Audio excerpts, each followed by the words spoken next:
Good morning, everyone, and welcome to the hot seat from One Woman Shop. Sarah, would you like to do our introductions as always?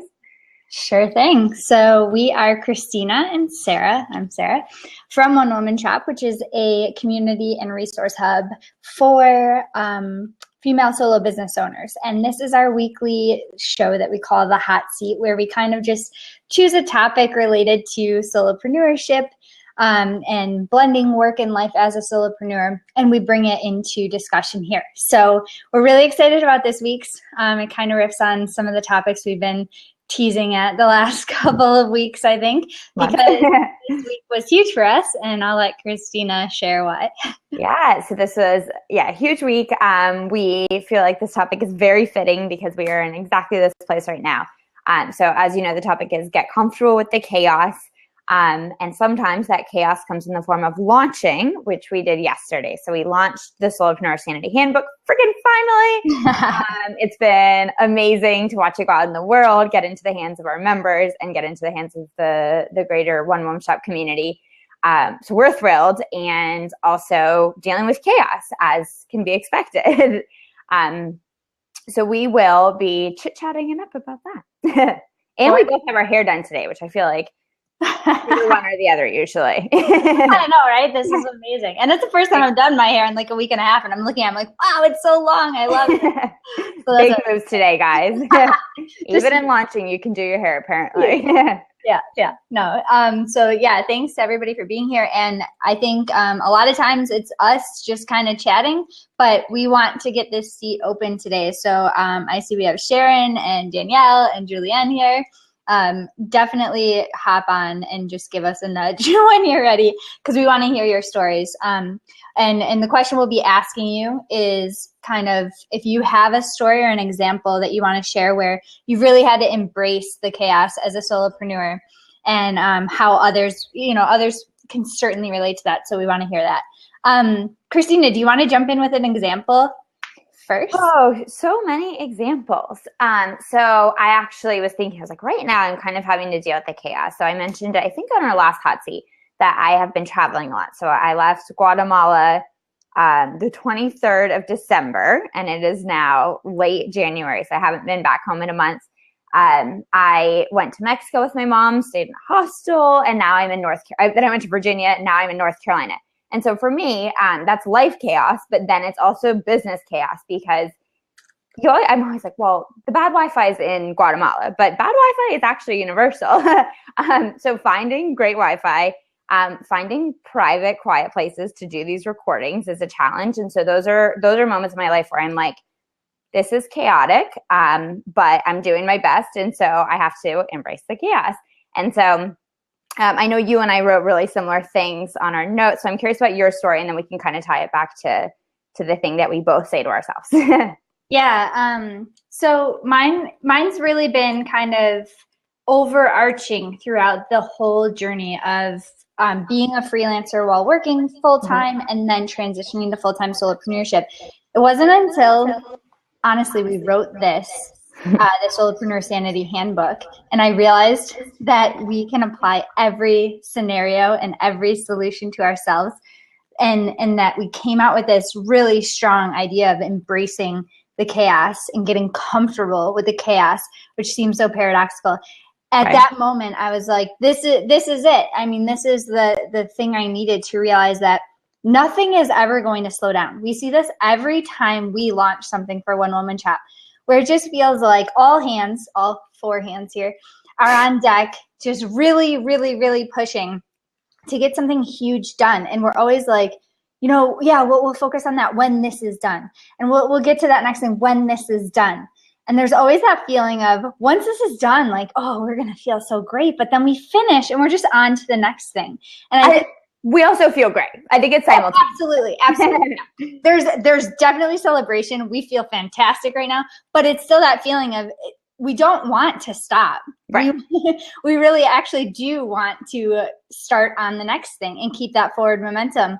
We're never like, oh, just wipe our hands clean, we're done now, sit back and relax. Absolutely not. And so just having that feeling of, you know what, this is chaotic, but this is how it is. And we can get comfortable with the chaos as long as we are putting in the safeguards to take care of ourselves during the process. And that's something we've talked about a lot over the last couple of weeks with taking pauses and resting and really implementing self-care and not looking at it as an obligation or a responsibility, but a solution. And so I've clearly had examples where, clients have thrown me for a loop, or families thrown me for a loop, and it's all part of the chaos. And we can get more into specific examples, but I figure let's kind of share, that overarching reminder that you and I both seem to have, and then see what other examples people have.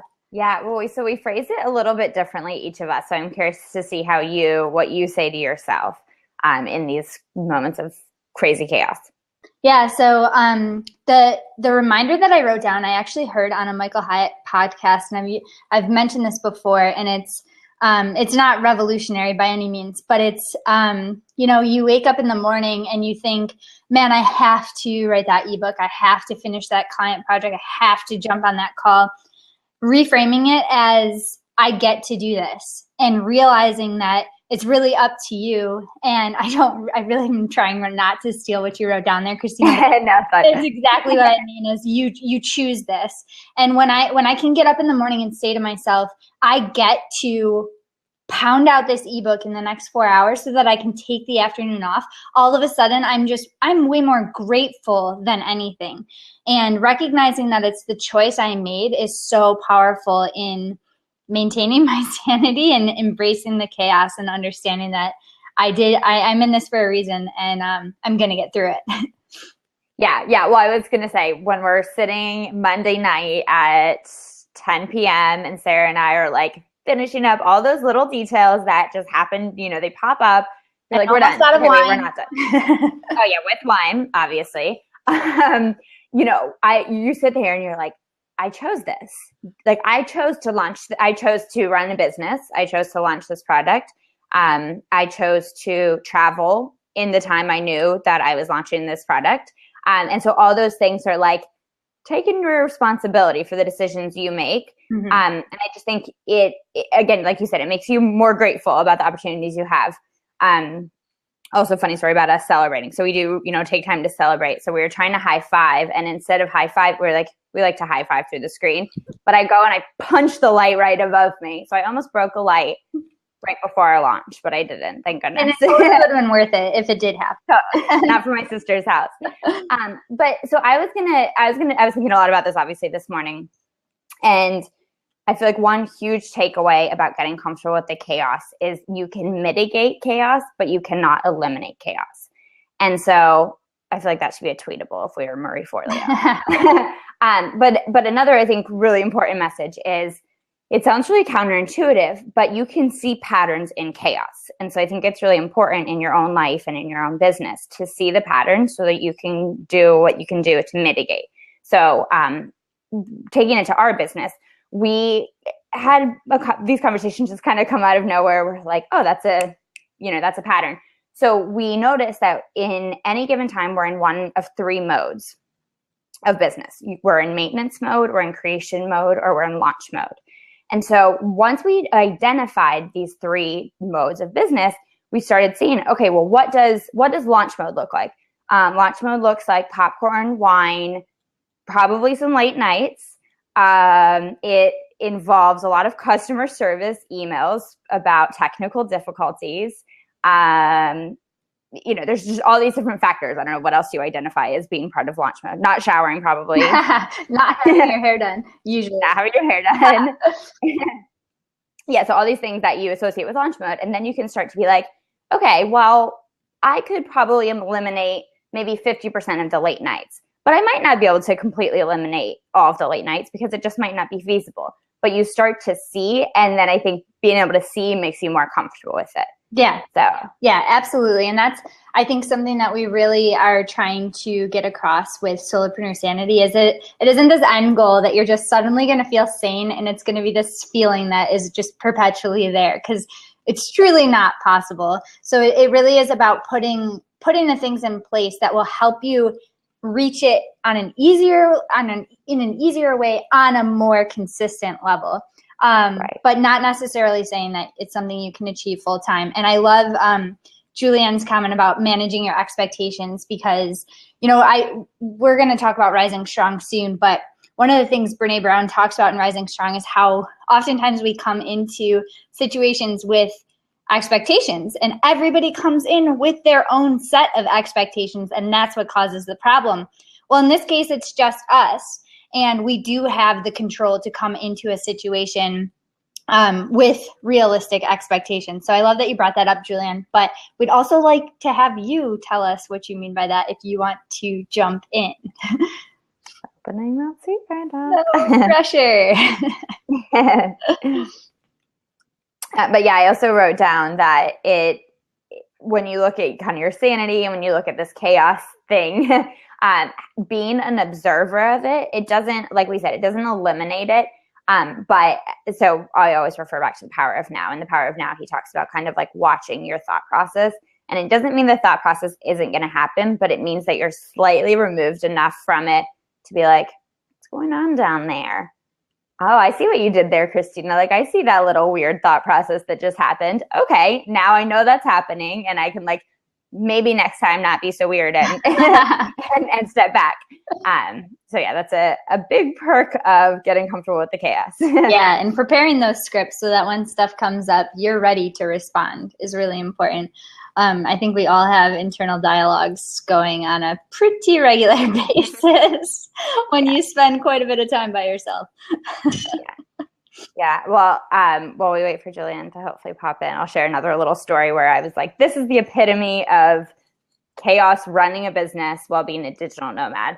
And I, it always came back to, I chose this. So I was on a bus that was supposed to take maybe 5 hours. Like 10 hours later, I am still on said bus, no Wi-Fi, not a chance of getting Wi-Fi at any point. I'm driving through Mexico. And this is back in the day, we had a Google Hangout with a guest. So this is a guest that I've taken time to reach out to. I like put myself out there to be like, please, will you talk to the Woman Shop community? So I'm on this bus and I'm like, I'm not going to make it. I might make it, but I might not.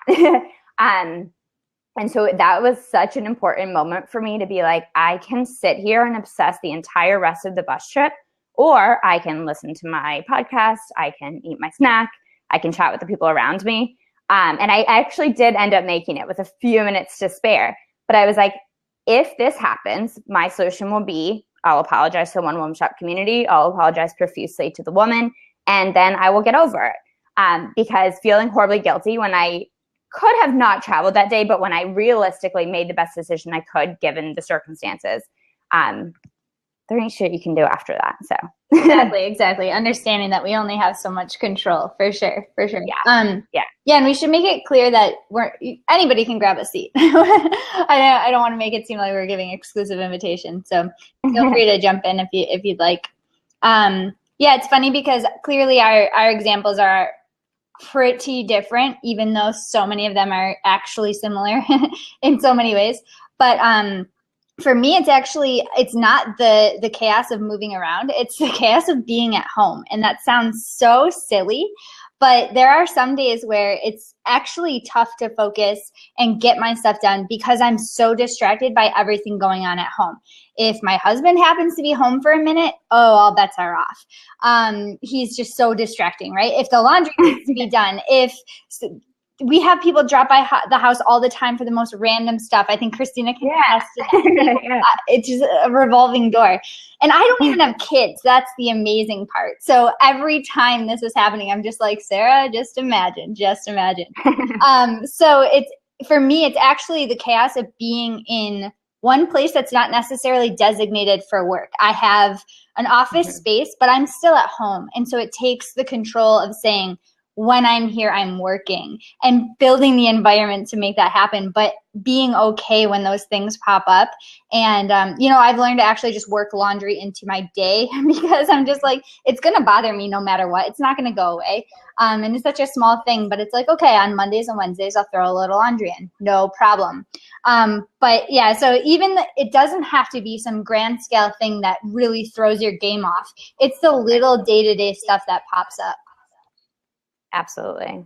We got to comment. How do women with the kids run their businesses? I know, I admire so much. I'm like, I don't have enough distractions. I don't know, my Facebook messages and my G chat. So babies are a whole different level.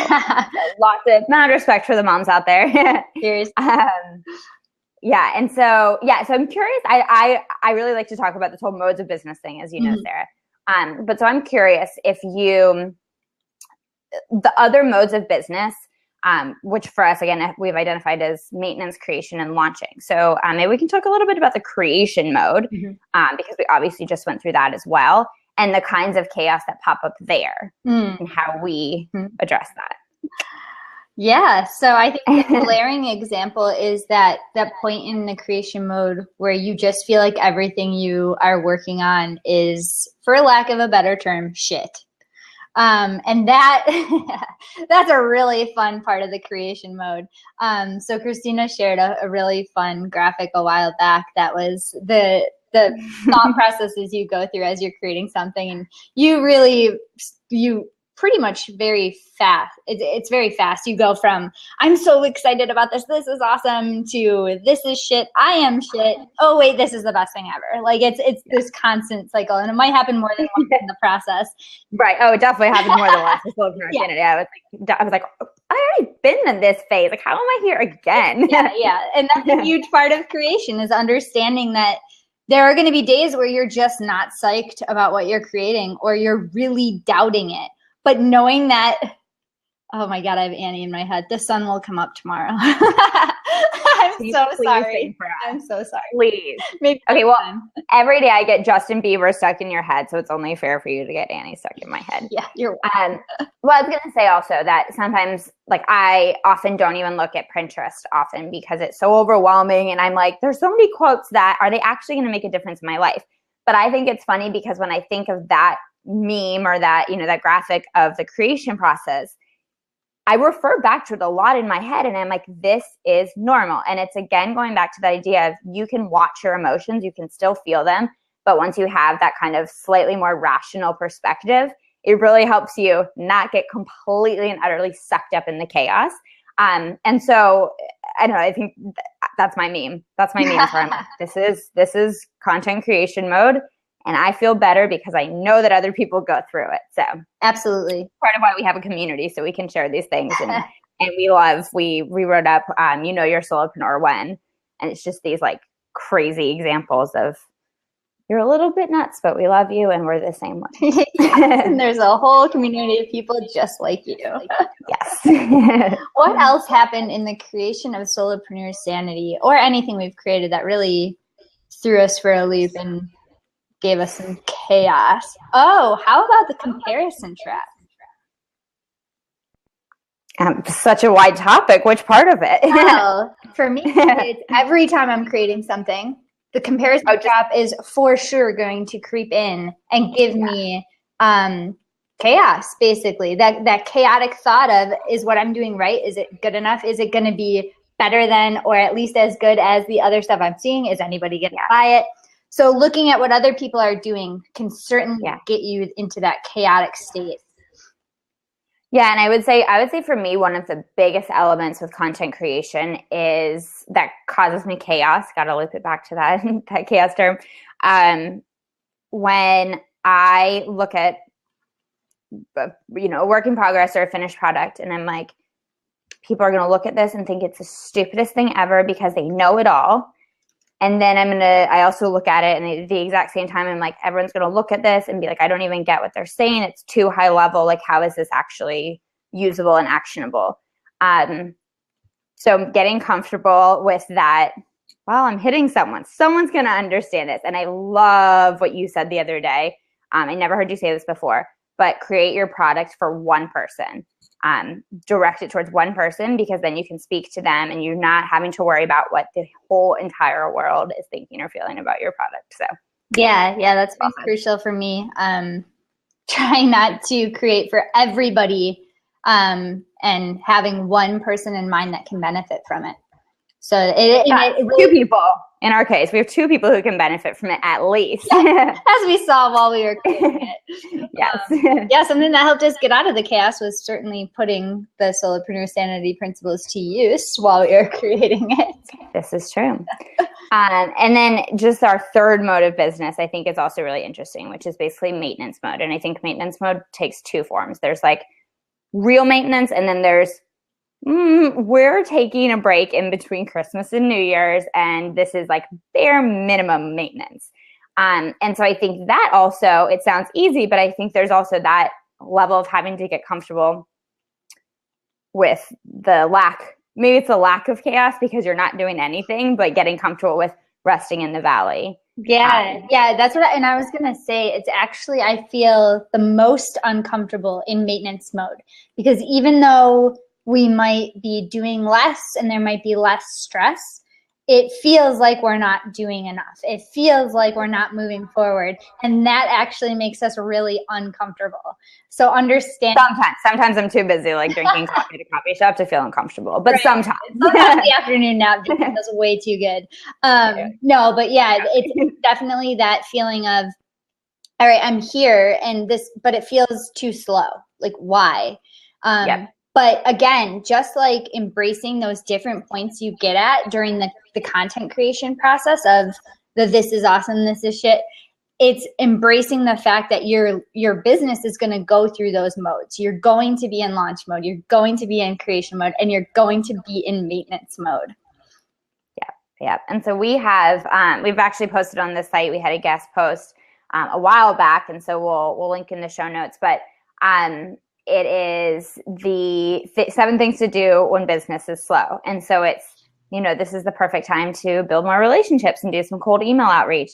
This is the perfect time to organize that accounting spreadsheet you needed to work on.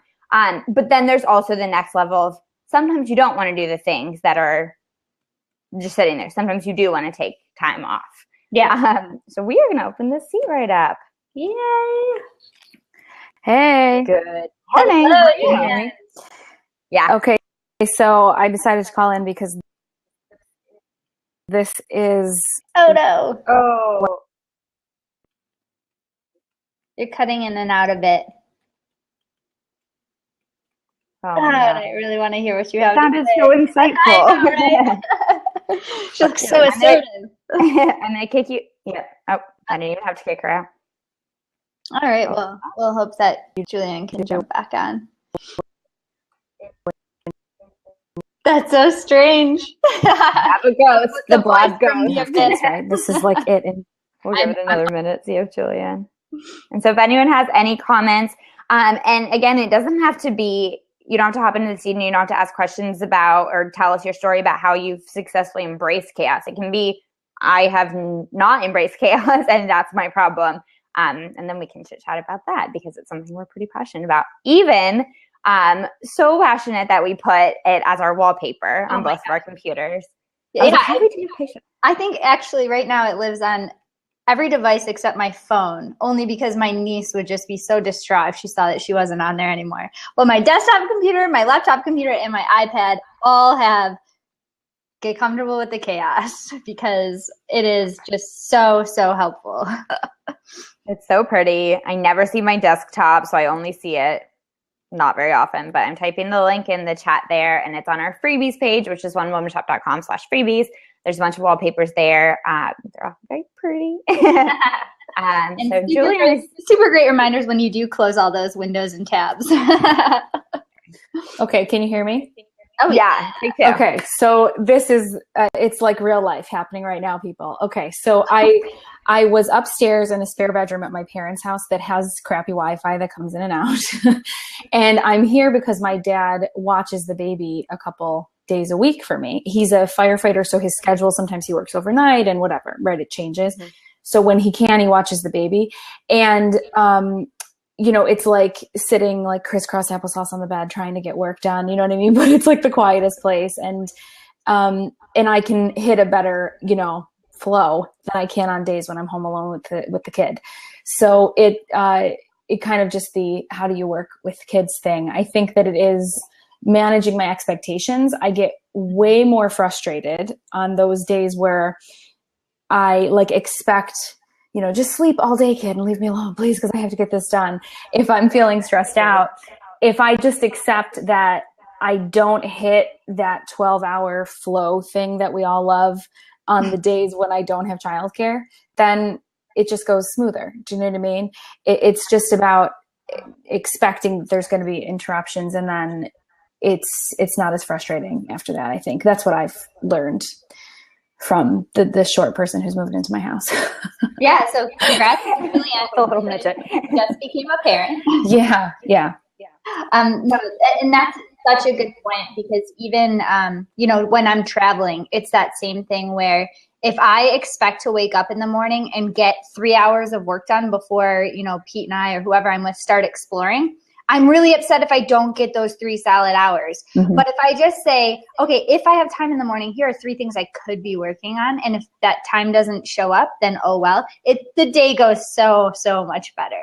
It really does. Everything. I just feel way more productive if I just say, sometimes, like, I think what you were saying about laundry too, sometimes I think like that seems to work better. He'll sit in his bed or his swing and look at me while I fold laundry, but I can't like go leave the room and work. You know what I mean? So it's like I still get some stuff done, and then when my husband comes home, we can trade, and I go upstairs and do it. But without my parents and my husband, I don't know how you could make it work. I don't know, like single moms that I see in Facebook groups that are doing this, I don't know how they do it. It's amazing. Yeah, no, it would be really interesting, because I'm sure everybody has some sort of tool set or resources they master. You've got to come up with it, right?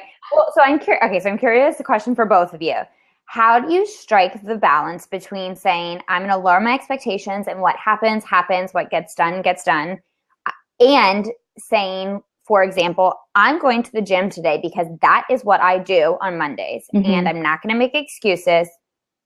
I scared her. I'm sorry. I'm out. I am out.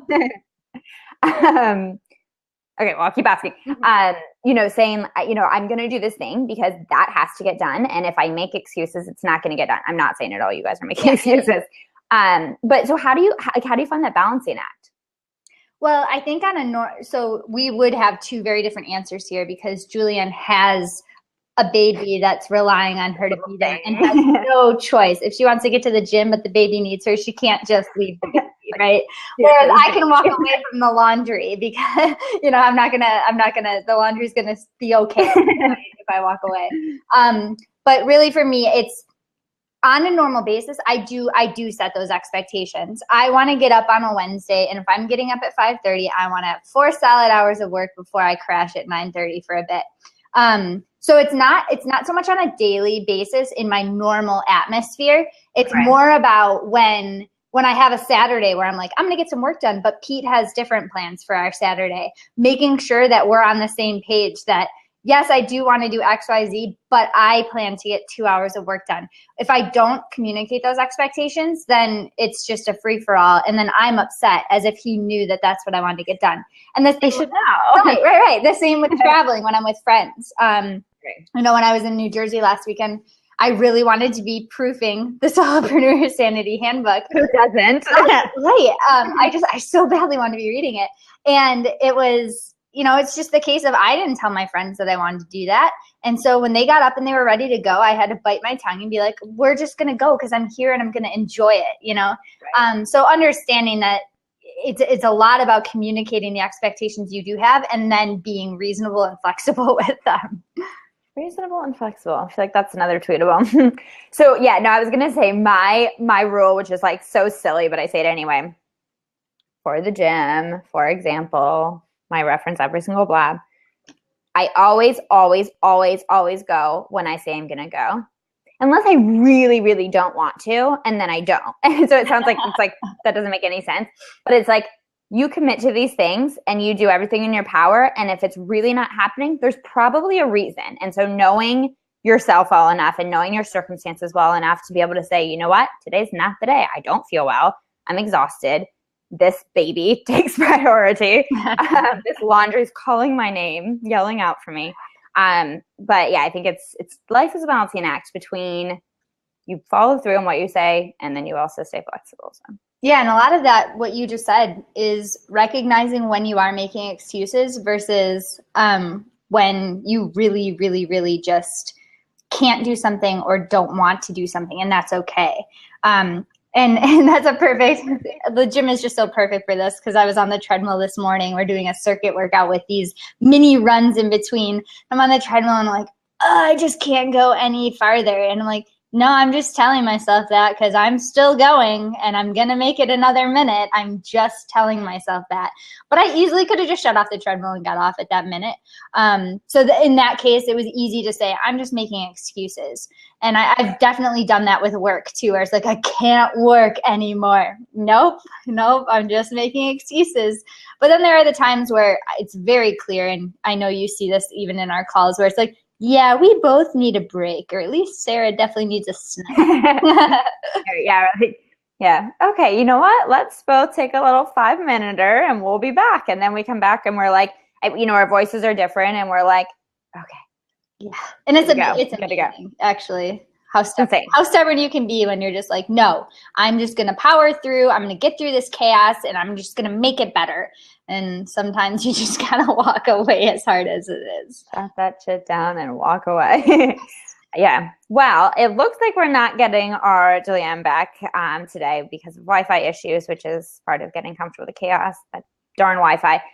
So I feel like we're at a good stopping point, unless you have any other further insights to share. Yeah, no, I think it's just recognizing that chaos is going to creep up in so many different ways. It's your environment, it's your clients, it's the people you surround yourself with, basically, and it's yourself. Everything in your life can be a source of chaos. And what we're saying by getting comfortable with it isn't that you can just get rid of it. It's understanding that it's going to be there and then putting stuff in place to help you mitigate and deal with it when it does happen. Right. Mitigate, not eliminate. Yes. All right. So, awesome. Oh, almost knocked my computer off my little standing desk. Chaos. So we will see you guys back here next Wednesday at 11 a.m. Eastern time, and we'll be chatting about Rising Strong, won't we? Oh, yeah. I should probably finish it. All right, yeah. So if anybody hasn't read Rising Strong yet, please do, and join us for a chat next week. We'll definitely be opening seats for that one. Yep. Take care. Thanks, guys. Bye. Bye.